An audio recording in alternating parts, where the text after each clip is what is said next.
Mesdames, Messieurs, bonsoir. Dans les titres de l'actualité ce soir, contamination au coronavirus. Il n'y a plus de cas importés, mais la transmission communautaire persiste. La situation de ce dimanche fait état de 2 nouveaux cas détectés au Sénégal. Aide alimentaire d'urgence aux ménages vulnérables. Le transport des denrées nécessite une enveloppe de 3 milliards de francs CFA, contrairement aux 6 milliards annoncés par une certaine opinion. Vous entendrez dans cette édition les précisions du ministre Abdou Karim Fofana qui était sur le plateau de l'émission Point de vue. Respect des mesures édictées par les autorités pour éviter les rassemblements sur les plages et autres marchés publics. Nos équipes ont fait le constat sur le terrain. Et puis, en ce dimanche de Pâques, le pape François a délivré un message de prière et de bénédiction à l'humanité accablée et fragilisée par le Covid-19. Un message urbi orbi marqué par un contexte particulier. Le souverain pontife a appelé à l'annulation de la dette des pays en développement pour faire vivre la solidarité dans le monde. Alors, bienvenue à toutes et à tous. Sachez d'abord que le chef de l'État, son Excellence le Président Macky Sall, a souhaité joyeuse Pâques à tous les chrétiens du Sénégal. Et d'ailleurs, que la lumière de Pâques vous apporte la joie, mais aussi en ces temps difficiles, réconfort et espérance, a-t-il publié sur sa page Twitter. Mes pensées chaleureuses à tous ceux qui souffrent, travaillent, soignent au Sénégal et dans le monde. Prenez soin de vous, limitons nos déplacements et restons à la maison, a ajouté le chef de l'État dans son message à l'endroit de la communauté catholique. En ce dimanche, je le disais en titre de Pâques, le pape François a délivré un message de prière à l'endroit de l'humanité tout entière. Le souverain pontife a d'ailleurs appelé à l'annulation de la dette des pays pauvres pour la fin de l'égoïsme sur la planète. Le pape François, que je vous propose d'écouter. Jésus-Christ est ressuscité. Il est vraiment ressuscité. Comme une flamme nouvelle, cette bonne nouvelle s'est allumée dans la nuit. La nuit d'un monde déjà aux prises avec des défis du moment et maintenant opprimé par la pandémie, qui met à dure épreuve notre grande famille humaine. En cette nuit, le Christ, mon espérance, est ressuscité. C'est une autre contagion qui se transmet de cœur à cœur, parce que tout cœur humain attend cette bonne nouvelle. C'est la contagion de l'espérance. Le Christ, mon espérance, est ressuscité.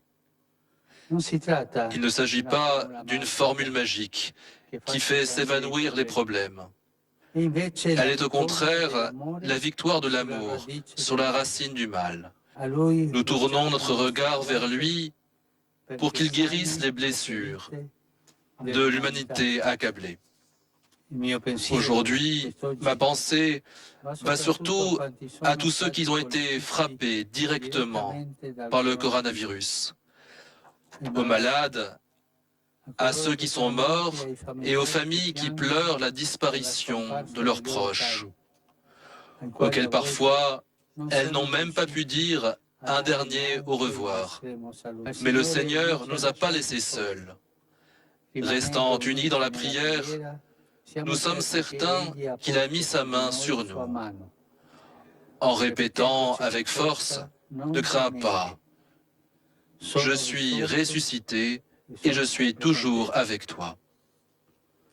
J'encourage tous ceux qui ont des responsabilités politiques à s'employer activement en faveur du bien commun des citoyens, fournissant les moyens et les instruments nécessaires pour permettre à tous de mener une vie digne, que soient relâchées aussi les sanctions internationales qui empêchent aux pays qui en sont l'objet de fournir un soutien convenable à leurs citoyens et que tous les États se mettent en condition de faire front aux nécessités majeures du moment, en réduisant, sinon tout à fait en remettant, la dette qui pèse sur les budgets les plus pauvres. Ce temps n'est pas le temps des égoïsmes. parce que le défi que nous affrontons nous unit tous et ne fait pas de différence entre les personnes. Avec ces quelques réflexions, je voudrais vous souhaiter tous une bonne fête de Pâques. Voilà, c'était donc le message Urbi et Orbi du pape François. Covid-19, situation du jour. Les résultats des tests virologiques font état de 2 cas positifs, dont une transmission communautaire et un cas contact. 19 patients ont été déclarés guéris ce jour. Écoutons à ce propos le ministre de la Santé, Abdoulaye Diouf Sarr. Le dimanche 12 avril 2020, le ministère de la Santé et de l'Action sociale a reçu les examens virologiques suivants. Sur 104 tests réalisés, 2 sont revenus positifs. Il s'agit d'un cas contact suivi par nos services et d'un cas issu de la transmission communautaire. Ce jour, 19 patients hospitalisés sont déclarés guéris. L'état de santé des patients hospitalisés est stable. À ce jour donc, 280 cas ont été déclarés positifs au Sénégal, dont 171 guéris, 2 décédés, 1 évacué. Par conséquent, nous avons 106 patients sous traitement dans nos hôpitaux. Le ministère de la Santé et de l'Action sociale exhorte les populations au respect scrupuleux des mesures de prévention individuelle et collective. Ces éclairages sur le montant dégagé pour le transport des vivres pour l'aide alimentaire, un budget prévisionnel de 3 milliards a été mobilisé, contrairement aux 6 milliards avancés par une certaine opinion. Mieux, les Sénégalais ont mis à disposition gratuitement leurs camions pour le transport. Explication de Abdou Karim Fofana, le ministre de l'Urbanisme, du Logement et du Cadre de Vie, était l'invité de l'émission Point de vue. 140 000 tonnes, c'est énorme. Si nous faisons une moyenne de 40 tonnes par départ ou par trajet effectué par un camion, on a au moins 3300 rotations. Donc ça peut être une mission difficile. Mais ce qui est retenu, c'est un budget prévisionnel de 3 milliards et demi. Puisque nous visons 1 million de familles et à peu près ce que nous avons estimé, c'est des produits alimentaires de l'ordre de 66 000 francs. Donc aujourd'hui, dans ce budget prévisionnel de 3 milliards et demi, nous sommes heureux d'avoir l'appui d'un certain nombre de transporteurs, le secteur de la logistique. Beaucoup de personnes ont mis à disposition gratuitement leurs camions. Selon le ministre du Développement communautaire aujourd'hui, ce que l'État pourrait prendre en charge sur une bonne partie de ce transport, c'est le paiement des chauffeurs et de prendre en charge le carburant. Aujourd'hui, pour les distances les plus éloignées, en moyenne, Ziguinchor, Kédougou, Tamba, c'est 20 000 francs à la tonne qui sont facturés par ceux qui ne mettent pas à disposition gratuitement leur camion. Donc on pourrait arriver à des dépenses de transport qui ne dépasseraient pas 2 milliards. Mais quand... C'est loin des 6 avancés. On ne sait même pas d'où vient ce chiffre-là. Ce qu'on a retenu, c'est 1 million de personnes pour des denrées alimentaires à hauteur de 66 000 francs. Et un budget prévisionnel de 3 milliards et demi pour le transport. Il se trouve aujourd'hui qu'il y a des Sénégalais citoyens qui ont mis à disposition leurs camions et d'autres qui n'ont pas mis à disposition et qui vont se faire payer à 20 000 francs à la tonne pour certaines zones. Donc, je pense qu'il n'y a pas lieu dans cette période de consensus, dans cette période de solidarité où nous devons être ensemble, où nous devons vaincre ensemble ce péril qui nous guette, pouvoir comme opposition, journalistes comme hommes politiques, nous devons être ensemble et éviter les polémiques stériles. De toutes les façons, le président a été très clair. Il nous faudra à la fin tirer un bilan très clair de la gestion de cet outil qui est le Force Covid, pour lequel l'État du Sénégal va investir, mais aussi les Sénégalais, les entreprises ont fait preuve de solidarité et nul n'en ignorera. Voilà, et pour être plus complet sur le sujet, nous recevons sur ce plateau le docteur Ousseynou Diop, directeur du registre national unique RNU. Monsieur Diop, bonsoir et bienvenue. Bonsoir, Pape Bouba. Je vous remercie de l'invitation. Je profite de l'occasion pour saluer tous les téléspectatrices et téléspectateurs de la RTS1. Merci. Première question, naturellement, c'est quoi d'abord le registre national unique? En fait, le registre national unique, comme son nom l'indique, on pourrait l'appeler registre social. Donc, en fait, c'est une base de données qui concentre l'ensemble des ménages qui vivent en dessous du seuil de pauvreté et qui ont été répertoriés à partir des communautés, mais c'est une approche communautaire. Donc, aujourd'hui, c'est un instrument qui est utilisé depuis, qui a été conçu depuis 2013 au niveau de la DGPSN.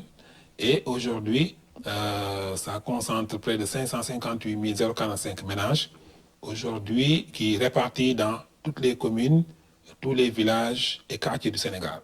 Donc aujourd'hui, nous avons cette approche égalitaire pour répartir ça dans l'ensemble du pays. Donc aujourd'hui, comme on le disait il y a quelques jours, il n'y a aucune commune, aucune localité du Sénégal qui sera laissée en rade dans ce choix. Est-ce que vous pouvez revenir un peu sur le processus de mise en place? En fait, quand il s'agissait de mettre en place le registre national unique, en fait, le Sénégal a commencé par faire ce qu'on appelle le benchmarking. C'est-à-dire qu'on a visité les pays qui ont le plus fait d'efforts ou de résultats sur cette question, notamment le Brésil, notamment le Pakistan, où, par exemple, là-bas, au Sénégal, nous parlons d'un demi-million de ménages inscrits. Dans ces pays, ça avoisine les 15 millions de ménages. Et on est parti là-bas, on s'est basé sur ça. Autre aspect aussi, c'est que quand il s'agissait de construire ce registre, nous sommes fait accompagner par des institutions. Comme vous le savez, en 2013, quand la délégation était mise en place, la délégation n'avait pas beaucoup de personnel. Et aujourd'hui, on s'est dit, on va s'appuyer sur des institutions, des organismes dont le corps de métier. C'est par exemple le ciblage, on s'est appuyé, des enquêtes, on s'est appuyé sur ce qu'on appelle l'ANSD, tout ce qui concerne le développement du système d'information, le développement informatique, tout ça, on s'est appuyé sur l'ADIE. Et au niveau du terrain aussi, on s'est beaucoup appuyé au début sur les autorités administratives, mais vers la fin, on a contractualisé avec des opérateurs sociaux qui sont au niveau national. Donc, en fait, nous avons aussi beaucoup travaillé avec ce qu'on appelle la Banque mondiale, comme le PNUD, comme l'UNICEF, qui ont quand même mis leurs compétences d'expertise sur cette question. Pour terminer, ce qu'on peut dire aussi, c'est que le RNU aussi n'est pas venu ex nihilo. C'est-à-dire, au début, on avait le programme national de bourse de sécurité familiale qui a été lancé par le président de la République, comme vous le savez, parce qu'au début, en 2012, on a lancé les plus grands projets au Sénégal en matière de protection sociale. Il s'agissait d'aller vers ce qu'on appelle la protection sociale universelle. Et donc, du coup, nous avons aussi capitalisé des expériences qui étaient développées par certains organismes ou bien certaines structures comme la cellule de lutte contre la pauvreté, mais aussi l'UNICEF qui avait développé quand même beaucoup d'expériences en matière de ciblage centré sur les ménages pauvres et vulnérables. Peut-être préciser que quand vous parlez de délégation, vous parlez bien sûr de la délégation générale à la protection sociale, mais comment s'est fait donc le choix des ménages et quels sont les acteurs qui ont été impliqués? En fait, le choix des ménages s'est fait de façon, ce qu'on appelle une approche ascendante. Parce qu'en matière de démarche de ce genre, il y a toujours une approche top-down et une approche bottom-up. C'est-à-dire, est-ce qu'on va parachuter les ménages du sommet et puis on va dire c'est ça, ou bien on va laisser les communautés? Non. Au début, quand on le commençait, je me rappelle, c'est M. Mansour Faye, M. le ministre qui était le délégué général. On avait commencé par faire à la cartographie la répartition des quotas, ce qu'on appelle le ciblage géographique. On l'a fait avec la NSD.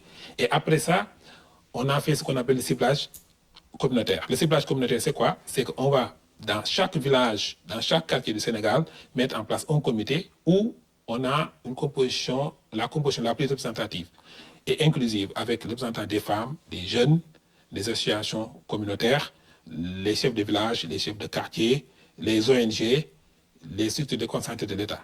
Et donc, il y a une organisation au niveau village et quartier, ensuite une organisation au niveau des communes, qui est ensuite une autre organisation au niveau départemental et au niveau régional. Ce qui fait que les listes stabilisées et validées au niveau communautaire, il y a un système de validation par l'autorité administrative et ça va jusqu'au niveau régional. Arrivé au niveau régional, c'est là où la délégation met en place un dispositif de saisie et l'ensemble des ménages au niveau communautaire, les données de ces ménages sont saisies dans une base de données. Et cette base de données, quand même, si vous permettez, aujourd'hui, c'est utilisé par une quinzaine de structures, de projets et programmes. Je peux donner l'exemple de la couverture maladie universelle. Je peux donner l'exemple des interventions les programmes d'urgence à la sécurité alimentaire, les plans de riposte. Aujourd'hui, le ministère de la Famille, dans le cadre des bourses économiques et d'autres programmes, nous étions même en train de réfléchir avec ce qu'on appelle la Sénélec, la direction de l'assainissement, pour faire en sorte que ces ménages puissent bénéficier, comment dirais-je, des appuis et des filets sociaux. L'autre aspect aussi qu'il faut préciser, c'est que quand on parle, par exemple, de pauvreté, pourquoi le président de la République il a donné des instructions pour qu'on mette en place cet outil? Parce que, comme on a vu, la pauvreté, il y a quelques années, on parlait beaucoup de pauvreté, ce qu'on appelle monétaire. Mais on se rendait compte que la pauvreté, elle est multidimensionnelle. C'est-à-dire, le ménage qui est pauvre, qui n'a pas de ressources pour manger, c'est ce même ménage qui ne va pas inscrire son enfant à l'école, qui ne va pas le vacciner, et ensuite, qui ne va pas aussi investir sur ce qu'on appelle le capital humain. Et donc, du coup, en investissant dans ces familles de façon concertée, santé, éducation, état civil, sécurité alimentaire et nutritionnelle, on se dit qu'on peut permettre à ces enfants de grandir et de ce qu'on appelle d'éviter ce qu'on appelle la transmission intergénérationnelle de la pauvreté. Et donc, du coup, quand il s'est agi actuellement de ces aides alimentaires dans le cadre de la pandémie Covid-19, c'est-à-dire aujourd'hui, il s'agissait de choisir 1 million de ménages. 1 million de ménages, c'est presque un tiers des ménages sénégalais qui seront appuyés. Et aujourd'hui, on a fait quoi? On a dit, puisqu'on a une base de données stabilisée, mise à jour au niveau de tout le Sénégal, on va commencer par cette base de données. Et ensuite, on va élargir ce qu'on appelle le delta pour atteindre le million. Donc, c'est ce travail qui est en train de faire. Et donc, le RNU a été le socle. Excusez-moi, mais comment on va se faire cette extension dont vous parlez? En fait, l'extension, on a déjà déterminé des quotas et qui ont été même publiés dans le journal et qui ont été envoyés aux autorités administratives. Mais ces quotas aussi, il faut comprendre que c'est des estimations, des projections. Aujourd'hui, ce n'est pas exclu que, par exemple, dans une région, au regard du profil de pauvreté et des réalités socio-économiques, qu'on puisse ajuster ces quotas-là. Si vous permettez, je peux donner l'exemple de la région de Thiès, où on a pu, en concertation avec les structures déconcentrées de l'État, ajuster les quotas en fonction des différentes communes pour un peu respecter le principe d'égalité et d'équité. Parce que comme vous le savez, en fait, quand il s'agit de répartir le quota, quand je dis l'autorité administrative, ce n'est pas l'autorité administrative qui s'enferme pour faire la répartition. Il fait appel aux structures déconcentrées de l'État, notamment l'ANSD, notamment le développement communautaire, notamment, par exemple, l'ADIE, et d'autres structures, les forces de défense, la santé, parce qu'ils ont des bases de données, qui ont des informations sur le profil socio-économique des différentes communautés qui composent le territoire sous la responsabilité du gouverneur ou bien du préfet ou bien du sous-préfet, et ils vont ajuster. Donc cette possibilité est offerte aux structures et ça permet, dans certaines mesures, de faire ces répartitions la plus équitable et la plus juste possible. Pour revenir à la distribution donc, des vivres aux ménages vulnérables dans le cadre de la lutte contre le Covid-19 ou bien la situation causée par le Covid-19, pourquoi avez-vous jugé nécessaire d'impliquer l'armée? En fait, on a jugé nécessaire d'impliquer l'armée et les forces. En fait, nous, on parle des forces de sécurité et de défense. Parce que, monsieur le ministre du développement communautaire, de l'équité sociale et territoriale, il a dit ça, c'est une opération d'envergure qui n'a jamais été réalisée au Sénégal, aussi bien en termes de volume qu'en termes de qualité qu'on doit avoir, en termes de transparence et tout. Deuxièmement, comme vous le savez aussi, dans ces genres d'intervention, il faut faire respecter l'ordre. Parce qu'il y a ce qu'on appelle éviter les regroupements. Donc, il faut une organisation très intelligente pour bien organiser la distribution. Deuxièmement, puisqu'on parle de volume, on parle de 60 milliards, il y a aussi nécessairement une question de sécurité. Les vivres qui sont positionnés au niveau des régions, il faut les sécuriser. Et troisièmement aussi, il y a la question des aspects purement sanitaires. Et donc, pour toutes ces questions, on a impliqué l'armée pour un peu renforcer ce qu'on appelle la transparence dans le dispositif, mais de renforcer aussi la régularité dans le dispositif. Parce que dans ces genres d'intervention, tout ce qu'il faut éviter, c'est le désordre. Et que, donc, c'est pourquoi, le ministre l'a dit tantôt, on ne peut pas commencer, par exemple, demain à distribuer. Parce qu'il faut déjà acheminer les vivres, région par région. Ensuite, il faut les organiser par kit, parce que c'est des kits, en fait. Ensuite, il faut aller vers ce qu'on appelle la distribution. Et au niveau de la distribution aussi, les communautés, les forces de défense seront responsabilisées. Depuis la levée, le prélèvement des vivres au niveau des fournisseurs, jusqu'à la distribution au niveau des ménages, l'armée, les forces de défense seront à côté de l'administration territoriale pour encadrer le processus à côté du ministère qui est maître d'œuvre de l'intervention. Alors, merci, Dr Ousseynou Diop. Je rappelle que vous êtes le directeur du registre national unique RNU. Monsieur, merci d'avoir répondu à notre invitation. Je vous remercie, Pabouba. Dans le reste de l'actualité, Canal Éducation sur la TNT, la diffusion des cours a débuté. Le ministre de l'Éducation nationale salue l'engagement et la détermination des enseignants dans la production des cours en ligne. Mamadou Talla a visité les studios et ateliers de production de la division radio-télévision scolaire. Il s'est dit rassuré quant à la qualité du travail, nous dit Pape Kolingom. Division de la région de télévision scolaire, une ambiance de travail inhabituelle règne dans les locaux. En cette période de crise sanitaire où les élèves sont retenus à la maison pour cause de pandémie de Covid-19, le ministère de l'Éducation nationale déploie des stratégies pour assurer la continuité des apprentissages à la maison. Acteurs de l'éducation, techniciens de l'audiovisuel, tous mobilisés pour la production de cours à diffuser dans le canal 20 de la télévision numérique terrestre, Canal Éducation. Je suis venu aujourd'hui à la DRTS voir nos collègues, nos directeurs, tous les éléments en tout cas du ministère qui depuis pratiquement une semaine sont ici en train de réfléchir, de faire des montages et de travailler pour qu'on puisse assurer ce qu'on appelle la continuité pédagogique. De l'anglais à la philosophie, de l'élémentaire jusqu'à l'enseignement moyen.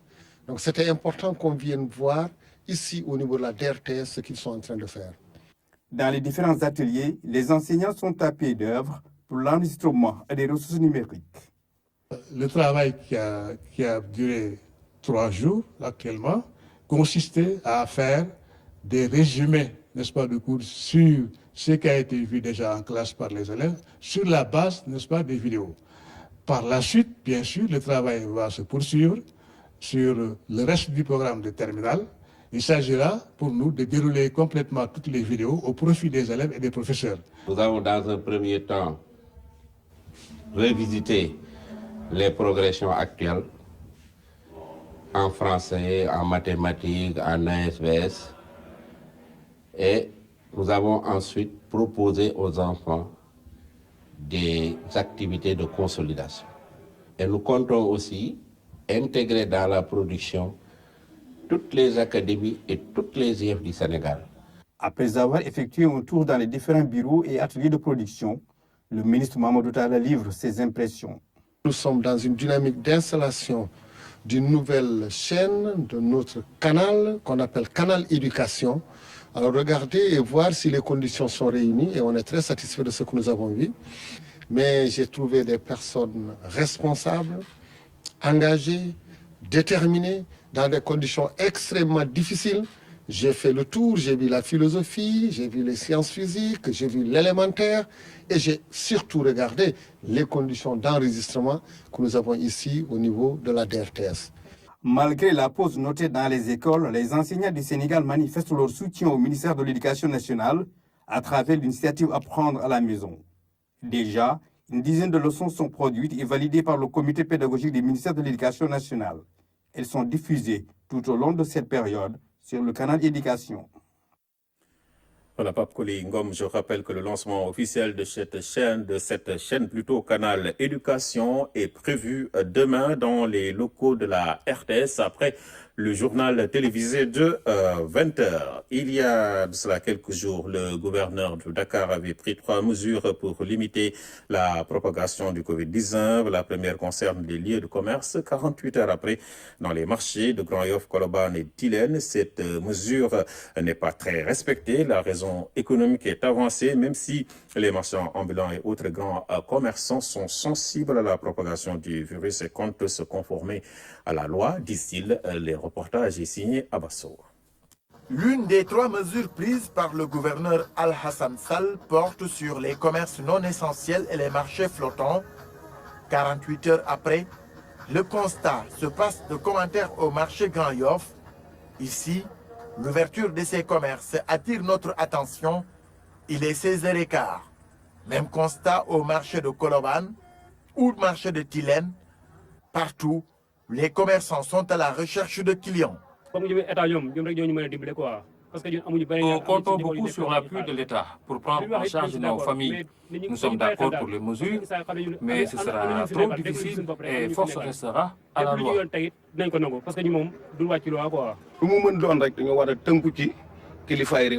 J'invite tous les commerçants au respect des décisions des autorités de la République. Nous faisons face à une maladie qui touche le monde et tout est à l'arrêt. Malgré la rareté de ses clients, les ambulants et templiers n'ont pas rangé leurs marchandises.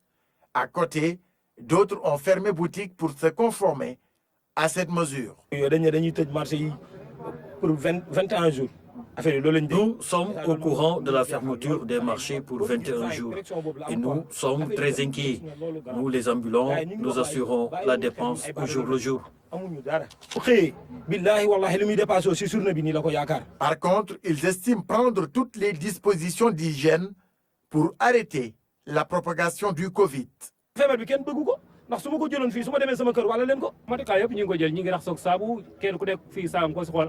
Les mesures d'hygiène sont respectées. Donc le seul hic en ce moment, c'est qu'il n'y a que le marché Tilène qui fonctionne. Les autres marchés sont fermés. Donc il y a un rush la matinée, mais nos agents font un excellent travail dans ce sens pour essayer de contenir les gens qui viennent ici pour acheter des condiments et autres. Et comment ne pas fermer ces hauts lieux de contact pour limiter ces cas communautaires? Cette question est sur toutes les lèvres et l'avis des experts nous édifiera dans les prochains jours, certainement pour arrêter les cas communautaires du Covid-19.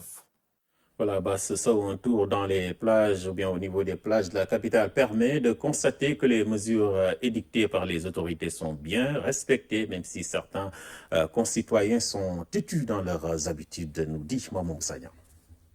C'est l'escadron monté qui nous accueille à la plage de la BCAO à Yoff.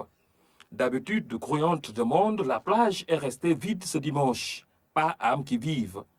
Ici, rien ne bouge. Gérants et clients de campement sont aux abonnés absents. Les rares boutiques qui tentent d'ouvrir guettent l'ombre d'un client. Le parking, à 16 h, n'a pas encore enregistré le moindre véhicule. Sur la corniche, la police veille au grain. En face de l'université Cheikh Anta Diop de Dakar, des éléments de la police surveillent les lieux. Dans le véhicule, d'autres éléments attendent sagement la moindre infraction pour intervenir. Paradoxalement, à Guédiawaye, la plage est occupée. Des matchs de football, des séances d'entraînement, comme si le pays ne vivait pas une période de crise sanitaire. Le gouverneur de Dakar a pourtant averti. On a demandé à la police et à la gendarmerie de mettre en place un dispositif de surveillance dès le matin. Ça va être très compliqué, peut-être, très difficile, étant donné qu'ils assurent le couvre-feu la nuit. Mais qu'importe, c'est un moment de sacrifice. Il faut que nous tous, nous le comprenions ainsi. Mais leur présence sera beaucoup plus renforcée, beaucoup plus accrue au niveau des lieux de détente, des espaces publics, des plages, pour éviter tout rassemblement au niveau de ces espaces. Les forces de défense et de sécurité ont décidé d'occuper les plages de Dakar, cela conformément aux vœux du président de la République. La police en ville, la gendarmerie nationale à Yoff et environ. Voilà, Maman Moussagnan, géré au milieu des dons du sang en période de pandémie. C'est à cela que travaille actuellement le Centre national de transfusion sanguine. On note une baisse des donneurs et la situation pourrait être tendue avec le Ramadan qui pointe. Toutes les mesures ont été prises pour sécuriser les opérations de collecte. Le reportage en immersion de Omar Diaw. Centre de transfusion sanguine sur l'avenue Cheikh Anta Diop de Dakar. La Banque nationale du sang se dresse comme une sentinelle vigilante. Elle est ouverte aux donneurs du liquide vital malgré le contexte de pandémie, une situation préoccupante. Il y a effectivement une réduction du nombre de donneurs de sang et la situation risque même de s'aggraver lorsqu'on sait qu'il y a le mois de Ramadan qui va venir dans 2 à 3 semaines. Pour assurer la continuité du service de collecte, le centre a adopté des mesures rigoureuses de protection. Solutions antiseptiques en gel et masques sont obligatoires en plus de la distanciation sociale. Ces recommandations-là sont actuellement mises en œuvre ici. Et tout ceci, c'est pour sécuriser le processus du don. Donc je peux rassurer en tout cas tous les donneurs. Serait-il possible de se faire contaminer par le Covid à partir du sang? Partout dans le monde, il n'y a jamais été confirmé qu'un cas de Covid-19 a été chez quelqu'un qui a été transfusé. La protection des usagers et du personnel est une priorité pour le centre. Il a bien fallu se réorganiser et compter sur les donneurs réguliers. Une 50 donneurs sont appelés chaque jour et nous essayons d'arranger avec eux des rendez-vous pour permettre à ce que le don puisse se faire. En plus de la sollicitation des détenteurs d'une carte de fidélité au beau geste, il a été demandé aux structures sanitaires des adaptations sans prendre de risques. Nous sommes dans une situation où il y a moins de sang qui est disponible. Donc nous communiquons avec les prescripteurs pour que toutes les interventions, que ce soit chirurgicales, que ce soit médicales, qui nécessitaient du sang et qui ne sont pas urgentes, puissent être reportées à une date ultérieure. Le niveau du stock de sécurité est scruté pour ne pas virer au rouge la couleur du danger, mais aussi celle du sang. Il est important quand même, surtout pour ce produit qui est un produit d'urgence, que l'approvisionnement soit continu. Dans une dizaine de jours, Dakar devait être la capitale de la transfusion sanguine africaine. Le Covid remet le rendez-vous à une date ultérieure, pas au calendrier grec, on l'espère. Le programme d'urgence de modernisation des axes et territoires frontaliers PUMA au chevet des régions de Kolda, Sédhiou et Ziguinchor dans la lutte contre le Covid-19, des tentes, des combinaisons et des équipements de protection ainsi que des thermoflash et des produits d'hygiène ont été remis à ces régions, nous dit Kaltongé. Le volet action humanitaire et de secours du PUMA a été activé dans le cadre de la lutte contre le Covid-19. Les zones frontalières des 10 régions d'intervention de la structure ont reçu l'appui du programme d'urgence de modernisation des axes et des territoires frontaliers. Qui dit frontières, en tout cas aujourd'hui, il y a une attention particulière de la part des pouvoirs publics par rapport à la gestion de ces frontières-là. Le PUMA étant un programme qui est créé pour venir en appui effectivement à ces populations vivant dans ces zones frontalières. Donc c'est notre devoir effectivement d'apporter notre soutien à ces populations effectivement des zones frontalières.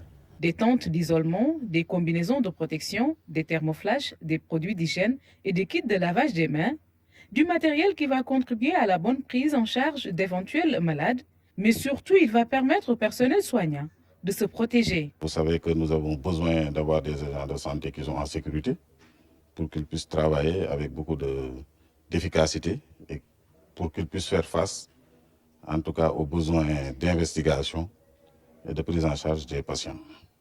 C'est pourquoi on se satisfait vraiment de ce matériel qui nous a été fourni. C'est bien qu'il nous ait, n'est-ce pas, offert un thermoflash. Au moins, ça pourra renforcer la surveillance que nous faisons déjà au niveau de ces postes transfrontaliers. Parce que ce que nous avons reçu comme thermoflash ne permet pas de couvrir, n'est-ce pas, tous les points d'entrée. Et c'est extrêmement important parce qu'actuellement, je crois que nous avons en tout cas maîtrisé la transmission, les cas importés, venant originellement des pays d'Europe et d'Asie. Donc maintenant, ce qui reste à faire, c'est de tout faire pour qu'il n'y ait pas de transmission locale, de transmission communautaire. Plus de 70 millions de francs CFA pour l'achat de matériel de protection et produits sanitaires.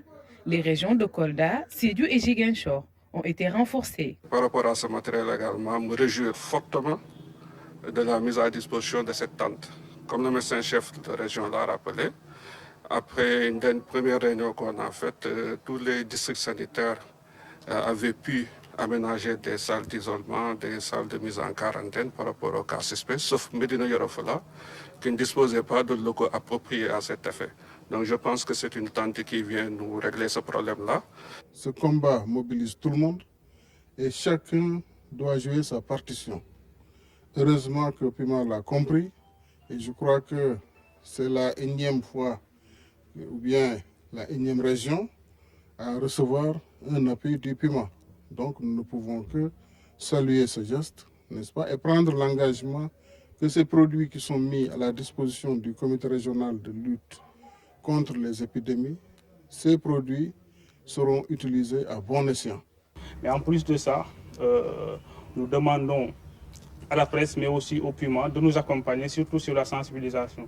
En plus de ce matériel, de renforcer la sensibilisation, mais aussi le dispositif de surveillance pour que toutes les populations puissent se mobiliser davantage pour lutter contre cette maladie. Les zones frontalières sont les plus exposées. C'est pourquoi les moyens sont renforcés.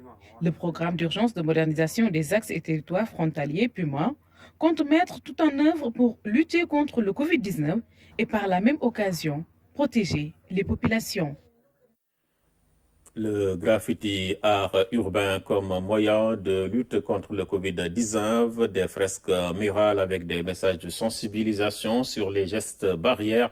À Grand-Yoff, des jeunes ont décidé de faire appel aux graffeurs pour jouer leur partition plutôt dans la lutte contre le Covid-19, nous dit Fatou Djoufa. Une image vaut 1000 mots. Cette fresque murale en est la preuve. Spray à la main, ces graffeurs peignent des personnes et des messages préventifs à respecter pour lutter contre la transmission du coronavirus Covid-19. Le ministère de la Santé, pour à ce que la population respecte Nous œuvrons pour un respect des recommandations du ministère de la Santé et de l'Action sociale. Dans notre domaine, il y a des images et des lettrages qui reflètent les messages. Même un analphabète, s'il dépasse le mur, est capable de comprendre le sens des images. Ça leur parle, quoi. Il y a une communication directe. Et sur le mur, il y a des gestes de barrière, se moucher avec des mouchoirs et les jeter aux poubelles, mais aussi utiliser des masques, mais aussi de rester chez nous. Hein. C'est important de rester chez nous pour combattre le Covid-19. C'est la 10e fresque réalisée sur le mur de la capitale, Dakar.